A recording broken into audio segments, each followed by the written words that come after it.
Well, good afternoon again. I don't know what the weather's doing you. It's so good, really, today, Tuesday, but there we are. Hope you're all okay, staying safe. Haven't got much news really, not to keep going a bit, best we can, but hope you're all alright. And stay safe, that's all I can say. And I suppose another week or so and most of the holiday makers will be gone back. And then we're settled down then to a bit quieter life for winter, won't it? Now, I got One of Your Day by Herbert Lean. This one's about jumble sales. Sorry. Have you ever noticed when people start coasting, they go from one thing to another like a bee buzzing on a summer day? I don't know with jumble sales, said Feather. You buy what you don't want because somebody else to want it. Well, I'd call it a very good way to make money, says Mother. Besides, you'd only give things you don't want. Yes, said Richard Henry, but you aren't allowed to try things on. What about Boy Willie at the last jumble sale? He bought a suit, gave £half a crown for it, and when he put it on, 'twas so big that every time he turned round, the old suit would stop still. First time I'd ever knowed he took in, remarked Feather. No, he wasn't. I didn't know. The woman on the stall was putting the tackins in the coat pocket, and then she sold the suit. She never found out where she put the money. I'll tell you a good one, said Mother.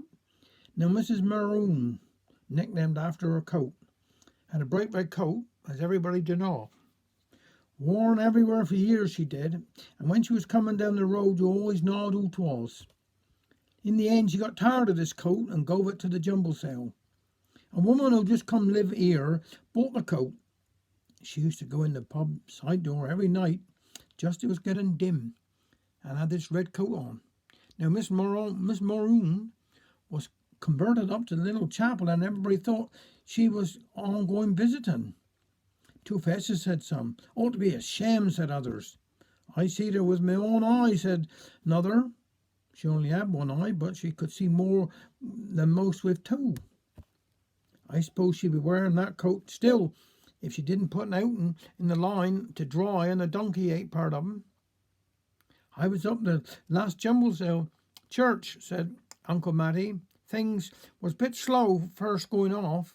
Nobody was buying nothing when in comes the church warden and asked how they were getting on. Oh, I'm told nothing, was the answer. You must make them buy, put more life into it. Let's see, I'll show 'ee. So he got behind one of the stalls and started shouting and making fun. Wasn't long for there was crowds round the stall, everybody laughing and buying something. He sold some curtains that had been left over from the last sale. Said you could see out through them, but the neighbours couldn't see in. He couldn't serve quick enough, so he took off his coat and shouted louder. When everything was sold on his stall, he turned round to put on his coat and said, that's the way to do it. Had nobody seen his coat? He had sold that too and never seen him again from that day to this. The same time, a man was raffling 3 fowls and wanted me to have a chance. I didn't want to, so I said, I don't have no money. I only want one more chance. Shall I put your name, he whispered. Oh, to get rid of him, I said, yes. Well, I didn't see him for weeks, and when I did, I asked who had the fowls. My missus. She was very lucky. She had the first one and the second. I thought you said there were 3, says I. Who had the third? Oh, my little maid. Wasn't she lucky? Let's see, said I. Did you have my shilling? Did he?